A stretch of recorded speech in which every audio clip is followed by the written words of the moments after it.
Hello and welcome to the Science for Policy podcast. My name's Toby and today I'm joined by Hugh Pope. Hugh has a background in journalism and he's now a freelance writer. He formerly served as director of the International Crisis Group, a worldwide organisation which seeks to prevent wars and promote peaceful policies. Hugh has written widely on the culture, history and politics of Turkey, the Middle East and Central Asia. And in recent years, he's also become something of an expert on sortition-based democracy, a scheme in which government representatives or juries or public officials or whatever are selected using a random representative sample of the population rather than by election in our traditional sense or by appointment. So, Hugh, welcome to the podcast. Good morning. Thanks for having me on. I have to admit, I wasn't very familiar with the word sortition, although I guess the concept is at least a bit familiar. Where does the word come from? It comes from the Latin word sors, S-O-R-S, which apparently originally means the little pieces of parchment that people would pull out of the losseric pot. And it came also to mean fate or with overtones of God's will. Today, sortition just means random selection or lottery, choosing by lot. Yeah, it's certainly a not very well-known word, and even great newspapers can confuse it with sortation, which means sorting into groups of things, by the way. But I think these days it's coming to mean a little bit more than random selection, because it's coming to mean a group of things, like choosing ordinary citizens through random selection, having them deliberate and asking them to reach a determination on things. Now, that group of things, selection, deliberation, and decision-making or recommending, is coming to be called sortition by some people in this niche group of people who are interested in it. That is not a widely accepted thing. You can also call it democracy by lot. You can call it lotocracy. And it also overlaps with other fields like deliberative democracy or participatory democracy. But anyway, it's an evolving field, lots of experimentation going on. Very exciting to be in, actually. Okay, great. So tell me about some of these exciting experiments. I'm not familiar with any countries being run this way, at least at the moment. That's right. Well, the only real full model we have is Athens, ancient Athens. And there it was total sortition all the way. Legislature, executive, judiciary, all was done by people chosen by lot or turning up on the morning to be chosen by lot from a group of people who had been 6,000 people who were chosen for the year. Athens, of course, just one of 1,000 Greek city-states, of whom not at all were run by this democratic system. There were tyrannies and monarchies and so forth. But there were many other examples. Everyone did it slightly differently. When you get into it, it's surprising how often it's been used elsewhere. For instance, in Rome, it was used to distribute functions much more. Rome obviously being a republic and then an empire. But they did use it for distributive functions. In China, it was used for many centuries to distribute posts to mandarins who'd passed a certain exam, and then they would choose by lot for where they would go in order to try and make sure that people would not go to their hometown and benefit their families and so forth. And there's more and more studies of medieval Europe are finding that many cities would use it, many Swiss cantons as well, extensively used it to, again, distribute things. So you're not taking ordinary citizens and putting them in groups of people in power. From a group of selected citizens who qualify, you're distributing posts. Perhaps the best example of that is Venice, where the Doge was selected by several thousand people. So quite a large group of people, but of course basically aristocrats, citizens of Venice. There was again a mixture of elections and lottery over a week, a very elaborate ceremony.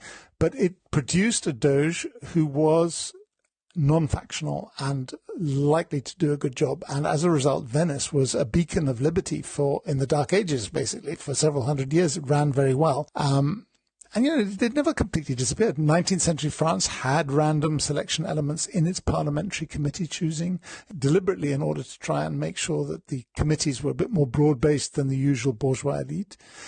And in the French armed forces, for instance, also used sortition as a way of doing its pay and conditions things. And that was in order so that people who would join that committee would not feel that they were part of the hierarchy. So to break the hierarchy, they used it for many decades, actually, to this day. And of course, in the Anglo-Saxon world, we've used sortition very successfully for juries. That's 1,000 years old, constantly changing. It's not a static thing. And then, of course, we come to the modern era. Since the 1970s, there's been a whole new wave of interest, and it's gone in several directions. Yeah.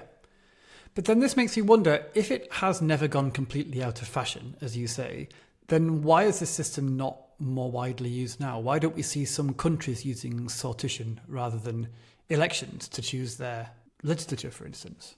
Funnily enough, it wasn't uncontested even in the ancient world. I mean, Plato was dead against it. Yeah. And Plato was pretty much against democracy in general. Yes, very much so. And but joking aside, I think the reason is elite rule is very tenacious. Privileged people are very good at defending their privileges, and what we call the Dark Ages were dark because there was a church-dominated regime which very much liked the authoritarian flavour of things, and they of course believed that God should decide, and of course who decides what God decided was obviously them, and that continued until the rediscovery of Latin and then Greek texts in the Renaissance and Reformation and Renaissance. Until the 18th century, classical scholars did know always that democracy was random selection. They did know that. And so if you read Montesquieu or Rousseau, I mean, they refer to it in these terms. But there is a break in the 18th century where it seems that for several reasons, the world decided that sortition was the old way of doing things, and the new way of doing things was enlightened, rational, and we would choose this representative elite that would be the experts and they would know what to do. And of course, there was also, when it started, it was a very narrow voter base. A few percent of the population could actually vote for these parliaments that we had then. And so reformers went for universal suffrage. If only we could have everybody voting, and then that process is basically still ongoing. I mean, I think we passed the peak of what we call democratic election-based countries in sort of 15 years ago, and now it's receding. But even in 1945, it was a very small number of countries that worked this way. So obviously, if you were a reformer seeking a perfect world, it did seem possible that a fully law-based, just and fair electoral system was a good goal. That was the main reason. I think another reason that in my father's book, which we published in March, that he thinks is a very important reason, is that the ancient Greeks had no philosophy of sortition or why random selection was good at doing it. They just said, well, obviously, someone like Aristotle says the more diverse pool of people you take your ideas from, the better the idea. And they just thought it was self-evident, but they didn't have sampling theory or the science of probability. Despite the fact that people have been playing games of chance since eternity, no one actually came up with a theoretical probabilities until even the 16th, 17th century. And even then it wasn't applied to statistics or samples. And opinion polls, the modern opinion poll, which is really showed that sampling could work, only started in the 1930s. And it's that sampling that gives legitimacy to a randomly selected group of people being at all representative on a theoretical basis of the community. Yeah, very good. I suppose a few thoughts come to mind about the pros and cons of this kind of system. And I think for the two of us, two people who've come from a country with an English-style legal system, we can't really deny that this random selection idea has some merit, because it has in fact been used, as you said, for like 1,000 years in our own country to choose juries for criminal trials, and other countries do that too.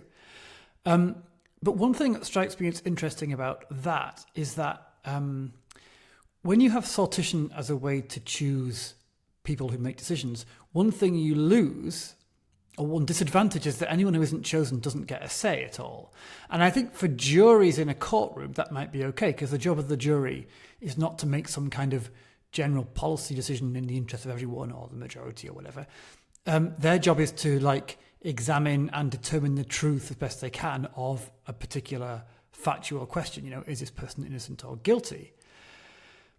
But policy making is different. And in an election, when I cast my vote for a government or a parliament or whatever, for all the well-documented weaknesses of that system, at least in some minimal way, I do get to express my view. Everyone does, right? And add it to the debate. And whether that view is successful in the end is a different question. It depends how many other people vote the same way as me. But, I still vote. It seems like I get to do something more active and more, in a way, satisfying for me than just sitting in my front room waiting for my name to be drawn from the urn so I can help decide. Well, 2 points. You only get asked once every few years, so it's pretty minor. You do not choose who you're voting for. A political party does. And the political party is only 3% of the population. And the leadership of that political party is probably 3% of the political party. I mean, you have a very narrow window mathematically on choice. And whether that person is actually going to do what individually you have voted for him because you thought he was very intelligent, he had the right view on climate change or whatever, his choice of where he votes in the parliament is very unlikely to be what he personally thinks. It's much more likely to be what his party tells him to do. So there's that side of it. I think that the thing is, if you only vote once every few years, that's not a very fulfilling experience. I mean, we've all taken it as part of a ritual. If you were in a sortition-based system where ideally it would be mandatory that you served your civic duty in a citizens' jury, a citizens' assembly, a panel, it seems likely that you would probably spend a week a year dealing with some subject that you didn't know about before, but you were asked to be the head in the room deciding it. So in a sense, compared to the one vote for your local mayor and one vote for your national government every few years, you would have a real participatory experience, which would make you feel much more engaged. And the experience of citizens' assemblies in the latest wave since the 1970s has shown that people who are selected and go and do it are very switched on by it, and they become much more active in all kinds of ways, and they feel very fulfilled. And so for people that I've seen in these citizens' assemblies, many of them say it's a life-changing experience at a personal level. Yeah, I mean, I can quite believe it. It must be very empowering and exciting to be put in that position. And I can imagine people very often do take it seriously, learn about the topic, think things through, do their best to come to the right decision. I get that. And I don't want to kind of over-labor this because this was just one thought that crossed my mind. But my question wasn't about those people who take part. It was about the people who aren't there in the room, who aren't selected. I mean, in our current system, it might indeed not be very fulfilling to, stomp grumpily to the polling station, cast your vote between the 8 candidates you don't really know, then stomp grumpily home again. But at least you get to do it. And if you then spend 3 or 4 or 5 years getting more frustrated with the outcome of your vote, well, at least you can then go and discharge that frustration again at the end of the political term. So you can vote against the incumbents if you want to. But do you cast your vote against them? I mean, for instance, in the midterms in the United States last year, if you include the rat catcher categories, everybody that you go in to vote for in those huge machines, apparently more than 90% of incumbents were re-elected. There is a very big bias to the incumbent. And then turnout, again, in the midterms, less than half of the population turning up. Do we believe that the full will of the people is being represented by the system? I think all the polls are showing that people have lost faith in it. I could cite it to you boringly, but, I think we're all conscious of it. And certainly politicians are conscious of it because, as we've seen in France, as we've seen here in Belgium, the Francophone Parliament in Brussels, taking action to try and bring citizens, randomly selected citizens, into the process to try and re-engage them because they can see that the gap is opening so wide that their livelihoods are threatened. Yeah. I mean, I'd love to debate the pros and cons of this system for longer because it seems like it does have a lot to recommend it, actually. But let's move on to talk a little bit about policy making and the relevance of expertise in policy making. So my first question here is, when you have this kind of sortition-based system in place, are there noticeable differences in the policy outcomes that tend to emerge from it? Because we've talked about the differences in the processes of making those policies, but how about the way they turn out at the end? Well, it's still very early days to talk about outcomes, but I can try and give you some examples. Remember that, first of all, because this is new, most of these assemblies only have the power to recommend. They're not decision making. It's an issue, I've seen citizens' assemblies scratching their heads, why am I here? Because it seems like I'm going to spend a month thinking about this and no one's going to do anything. So I'm not sure how sustainable it is to have recommendation-only assemblies. But for the time being, it's exciting. People get involved and governments are increasingly taking notice. And one of the reasons is that they take notice in terms of outcomes from the assembly itself is that because it's consensus-based rather than majoritarian, and because very often in the final report of a citizens' assembly, there is an effort to take the minority opinion into account and not just cast by the roadside, the policy mix that is suggested is often much stronger and longer lived. And for instance, there's another way of looking at it after the end of a citizens' assembly.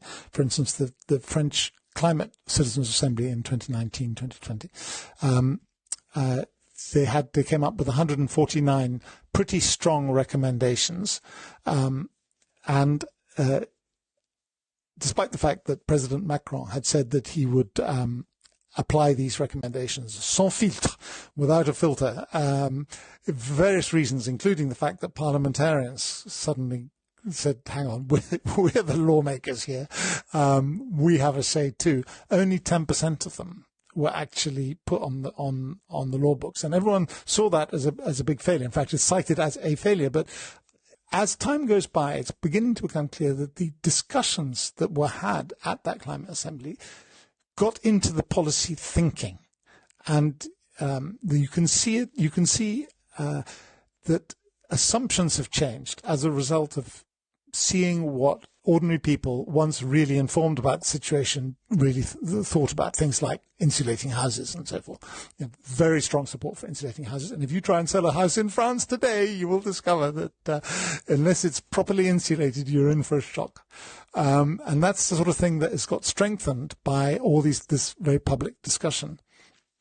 In the countries that are experimenting with it, and there are several countries that are going quite a long way, Germany, France, Belgium, Holland, even the United Kingdom is doing quite a bit. The mandates are getting stronger. For instance, I attended the France's Citizens' Assembly on the end of life over 4 months from December to April.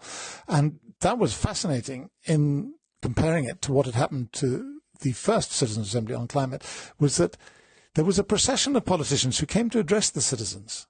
And the Prime Minister, the President of the National Assembly, the Minister of Democratic Renewal, and the President himself at the end, all gave their backing to what they were doing and said, look, if we don't do what you say, we will come back to you, we will reconvene you and explain why. So it is on the up and up. Yes, and we're only at the beginning these days, since the 1970s, of a new wave of interest. And who knows where it will go, because the experimentation that's going on with sortition, I don't think there's one solution to it. And I think that many people in sortition believe in a mix of elections and sortition, as it was in the Middle Ages in many city-states. It's probably where the needle will end up. My father's book, he's an ancient Athenian. He wants to go all the way. He wants the fully sortition-based system. But that is obviously, even he says, look, it's taken 700 years for parliamentary democracy to achieve, to reach its apogee, how many hundred years it took for Parliament to be the centre of decision-making, and then how many hundred years for everybody to be able to vote for their parliamentarians and so forth. But, it could take 100, 200 years more to get to a system where everyone accepts, because everyone has to accept that this is a legitimate way of reaching decisions before you can move to that system. You can't just tell people, no, that's the new way we're going to do it, and if you don't like it, stuff it. It's not going to work. It has to evolve. Yeah. So as we've been talking, I've been thinking a little bit about the connections, if there are any, and I hope there are, between sortition-based decision-making and evidence-informed decision-making. And so the implications we might see for science advice if we were to adopt this alternate system. So here as a first stab, just to kind of set us going in that part of the conversation, I suppose you can imagine two possible opposite implications. One might be that the role of science and experts might be somewhat diminished. I don't know, perhaps randomly selected citizen panel might be less inclined, less interested to draw on scientific expertise for whatever reason. I'm not sure, but perhaps you have some comment to make. And then on the other side, there might also be a concern that the role of experts, the power held by experts, might become rather more exaggerated than now. So here I'm thinking of something like the issue in courtrooms where you have an experienced jury that can be quite easily bamboozled and led by an apparently authoritative expert witness, more than a judge might be, right? And it takes some experience and some skills actually to learn the best ways to make use of scientific input. And I think like judges, professional politicians and policymakers, at least some of them now learn those skills. And I'm not sure the extent to which that would be possible in a sortition-based system. So you might end up with decision makers being too skewed towards expert advice, too reliant on it. Anyway, those are my speculations, but perhaps I should ask first of all, before we even get into that, the more basic question: do you think there is still a role at all for expert advice in a sortition-based system? Absolutely. I mean, it's just a method of decision making. But in terms of basing policy on science, I think it's a wonderful thing. And I think your podcast already spoke to Zeynep Pamuk a couple of years ago, right? Yes. Yes, indeed. Wonderful proposal for science juries. Is having an adversarial courtroom-like thing that she suggests, is that the right way, or should you have a more collaborative citizens' assembly style thing? I think you would have to experiment to find out.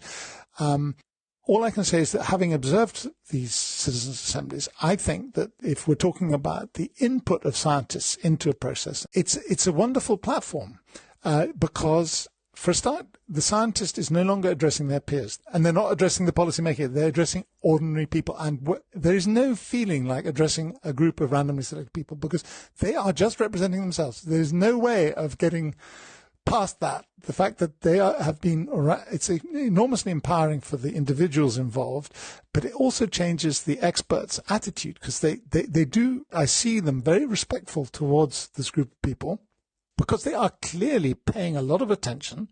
There are very intelligent questions being asked, and also the expert is obliged to speak very clearly and not in jargonese and with a view to what difference this would make for the community. So you're already in the presentation, it's very different.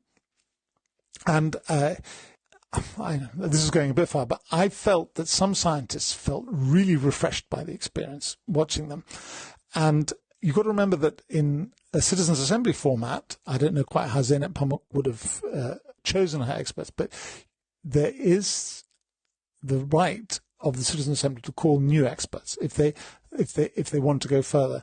And in the case of the latest French one, I was really struck by how seriously the ordinary citizens took the scientific side of the questions. Indeed, sometimes the organisers had to say, listen, you have not done research, like we've all got PhDs, but remember, there is a moment where you have to say enough. You've got enough. They started going down research rabbit holes, and that brings us to another side of citizens' assemblies, which makes them unlike juries, is that they are organised and they are facilitated, and the facilitation is absolutely essential to make sure that shy people speak, to make sure that there's a red line that goes through the whole assembly, that people remember what was said, and that it be neutral. And so forth. Yeah, so I think that, for instance, on the end of life, there were 60 experts who briefed them. And the formats in which they briefed them were also very interesting. So, sometimes you had 6 people giving their expert advice from the same angle, basically. So there was an extraordinary moment where the 6 major religions were on the stage. And they all said the same thing, which was weird. They all basically were against assisted dying. And the next day, you had 6 experts from the philosophical side, 2 philosophers, human rights advocates, 6 people saying the same thing, yes to assisted dying. Now, funnily enough, that wasn't very helpful. What the ordinary citizens liked in the experts is when they had 2 people who were both activists and had become very expert in defending the idea of assisted dying and criticizing the idea of assisted dying, and watching them have that sort of adversarial, but definitely for the audience to hear the points being debated from both perspectives. that was when you really could see them, everyone's brain switching on and everyone trying to reach their own position. And afterwards, everyone rushing up to the stage to speak to them a bit more to get answers to their questions. And so the other thing about experts, which I took away from me, is that even among the six divines and the six philosophers, none of them agreed with each other on the smaller stuff. And so it became very clear that there was no one answer to this problem that was being set. And I'm going back to my father's book, this is something that he always says, an expert is an expert because they've learned how to do something in a repetitive way, and they are able to reproduce the same action over and over again very well, flying a plane from point A to point B and not crashing it. The moment where you have a new situation, a massive pandemic sweeping the country, there is no right answer. You have to have everyone chipping in and then someone finding a politically acceptable way forward. And for that, I think the citizens' assemblies are really good. And it's not like it takes an awfully long time. Citizens' assemblies can work quite quickly. Okay, so this is very interesting because there are different kinds of policy challenges, and assisted dying is one example. It has this specific character where I dare say there are many scientific questions in that policy area where we need expert input. But at the end of the day, the central complexity of it, I would say, is not scientific. It's not empirical. It's really fundamentally moral, right? It's a question of value judgments. And I'm sure scientific evidence has something to contribute in providing information to inform those value judgments. A researcher could give their opinion on the treatability of different conditions, or even something like the possible moral status of different levels of brain function or what have you. But at the end of the day, you can still have two people or two communities, maybe more relevantly, who agree on all the same facts and still fundamentally disagree on the policy question, should we allow assisted dying or not? So fine. And then that seems to me that makes a very good example of a question where a panel of citizens might be a good way to come to a decision. And I think the role of experts in that process is clear and well contained, right? Kind of well circumscribed. But then let's talk about a very different policy issue, which is also challenging and which you also mentioned, climate change. So the reason this kind of problem is challenging, or one big reason, is not because of this kind of single big evidence-proof values clash, but because the topic is enormously complex, and the way its effects and the responses to it reach into our society in every part and involve every discipline of scientific expertise and so on is really quite striking. And here I think the role of experts and the distinction between experts and, I guess, technocrats and politicians is much more complex and much more messy. Just because the whole topic and the whole policy landscape is much more complex and messy as well. I'm not sure where I was going with that originally, but maybe here's one question then. This seems like an issue where we might value actually experienced professional policymakers and politicians who can become familiar with the topic over a long period. They can learn the ins and outs of it. They can get to know the scientists, and they can kind of develop some of the special skills that they need to get on in this space, political nous and negotiating skills, and understanding how to get best use out of experts and what experts can and can't do, the limits of science and all these things, which science for policy researchers tell us are important.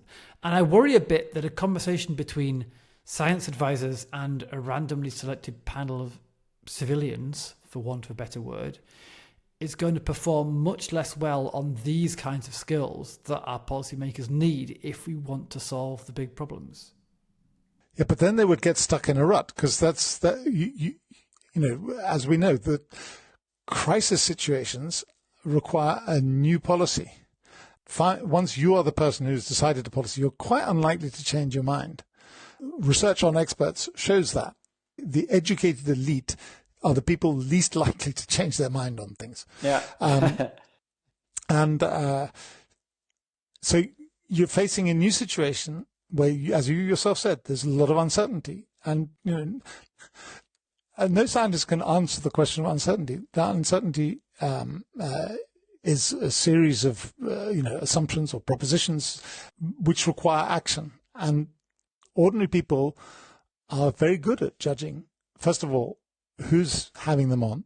If someone's trying to manipulate them, the people may not understand the technical details of layers of the atmosphere, but they will understand if someone's trying to fluster them with too much jargon, or is representing a fossil fuel company or something like that. They are good judges of other people. Of course, they can also be swept away by other people. That's also possible. So you do need, as I said, facilitation. You do need the facts need to be present, and that the facts are usually provided by the organisers, but also by others in the Citizens' Assembly. I think that there's no need for experts to be the ones who actually take the decision. I mean, it's a bit like when you are trying to decide whether you should cross the river by building a ferry station, a bridge, or a roundabout road. To make the decision, you wouldn't ask the bridge builder. You would ask another group of people to decide what method we're going to use to cross this river. And then once they decided, okay, between these options, the bridge is best, then you would find out what kind of bridge, where you would need an expert. But everyone has their personal interests, even in the scientific field. And as we saw in the COVID thing, even there, people were exploiting a human disaster to sell more stuff to the government and to rip it off. And it was going on in broad daylight. It was just extraordinary. Okay. Okay, I hear what you're saying. Yeah. Okay, well then let me ask the question the other way around. In a sortition-based system, how can the people who are selected to make these decisions acquire the skills that they need to be able to make them intelligently? Well, it's a fascinating question, because when you see the citizens arrive at the beginning of a citizens' assembly, they're very diffident. They've been chosen. They feel very proud of being chosen, but they know that they know nothing about it. And it seems like a mountain they have to climb. They know no more than anyone else. Many of them take it very seriously, read in with the documentation. And that's the first thing that the organization is very important for. Like in France, when you have a 5-star state behind the process, the documentation they provided to the citizens was amazing. Truly unbiased in that they gave the positions of everybody, and they gave, the human examples of all sides of the end-of-life process that could emotionally affect your decision, so you could get a taste of everything. They gave lessons to the citizens on deliberation. They gave them support, how to use computers, how to use your tablets, how to vote. No one was left behind in this extraordinary. 185 people were chosen. They thought that 30 of them would drop out over the 4 months. Only one of them did, and that was because she had to go to America for a job or something. But otherwise, all 184 stayed on. Even people who strongly rejected the Citizens' Assembly stayed with it somehow, because there was an esprit de corps that developed. And that esprit de corps was there was another thing that you needed to reach a decision, was to trust the other people, so that you could come together on the thing. Because obviously, to reach a decision on something really difficult, people have to be ready to change their minds a bit, maybe not completely. For instance, I certainly felt my mind changed when I was listening to it, because I thought, yeah, of course you should allow people to kill themselves if they want to. But by the end of it, you realize that it wasn't that easy, because the reasons that people kill themselves are sometimes because they think that they're a burden on their family, that they're using up all the family budget, that no one loves me, and these are things that are external to the person. They can be changed, and so one learned a lot. Ordinary citizens were really able to rise to the occasion and support each other and listen to each other, and it's extraordinary how to see the living proof that many minds make light work or something. I mean, they really came together, and for certain tasks like writing the main statement, they had a big report which was very lengthily discussed, 300-400 propositions, and only the propositions that got more than 66% of the vote would be taken on. Then it was written up by the back staff and then put back to the assembly. But then they had to write a kind of, not quite a press release, but an address to the people, and being France or something, and they needed a proper declaration of what it was all about. And there they had an election without candidate for 6, 8, 9 people to draft this document. And the way it worked was extraordinary, how sophisticated people were in their response. And even people who were for or against would vote for the best person from the other camp to be in the drafting committee so that everyone would be included. It's something that I doubt can be taught, but it can be fostered. This spirit of collaboration in the public interest, and it was a truly wonderful thing to watch, inspiring. Yeah, I can well imagine. Speaking of personal inspiration, you've mentioned a couple of times your dad and your dad's book, and it occurred to me that perhaps we weren't completely clear with the audience at the beginning, which I should have asked you earlier on. How did you personally get interested in this topic? Well, I was brought up with it, really. My dad sitting at the end of the dining room table lecturing us. I mean, he was a sortitionist from the get-go.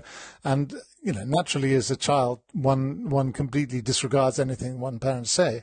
And when he wrote a book, his umpteenth book about the classical world as we saw it at the time, defending the idea of sortition and reintroducing it to the modern world in the 1980s, I remember reading chapters of it, including there's a chapter on utopia, and yeah, Dad, this is really utopian. No one is ever going to do this. And we would tease him about it. And unfortunately, his publishers also felt the same. It was way out of court for them that no one was talking about it in public. There are very, very few publications about it in the mid-20th century. And so he couldn't get it published.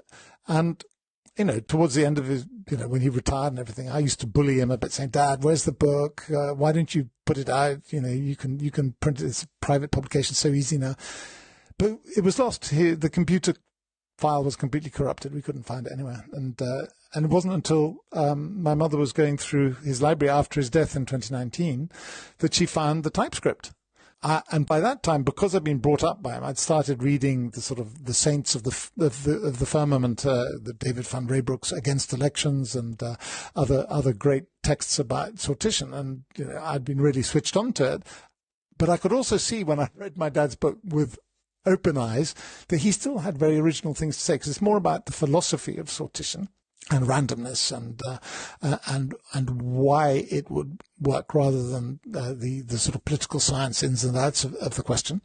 So I started editing it, and amazingly, I sent off drafts to experts in the field, and they really encouraged me. And one of them, bless her, Helen Landemore of Yale University, said, "Look, if you publish this, I'll write the preface for you." And thanks to that, it was actually taken 30 years after he wrote it. It was accepted by a really good publisher. And I don't know, I find what inspires me about it is that every time I talk about it with people, especially young people, they find hope in it. Whereas, this idea that we can just find another politician to fix things, I think, has really run its course as a fix to the problem. And so people are really interested. And that's what keeps fueling my interest anyway. Yeah, well, that interest is clear and the enthusiasm is inspiring. And I'm not at all surprised that people you talk to about this are infected with the same enthusiasm. This has been a very interesting topic for me personally, and I hope for our listeners, partly because it is quite different from what we normally talk about, but I think it still fits squarely into the Science for Policy mould. So I will, of course, put a link to your father's book in the show notes, but for those who never read the show notes, including me, I will also say here that the book you're looking for is written by Maurice Pope, edited by Hugh Pope, and it's called The Keys to Democracy, Sortition as a New Model for Citizen Power. And then my final words, of course, are to you, Hugh Pope. Thank you very much for this conversation. Thank you very much for having me on.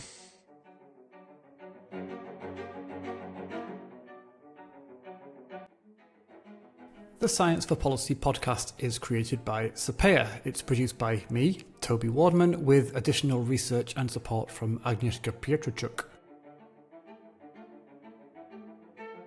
Sapea is a consortium of Europe's academy networks representing more than 100 academies, young academies and learning societies from more than 40 countries across Europe.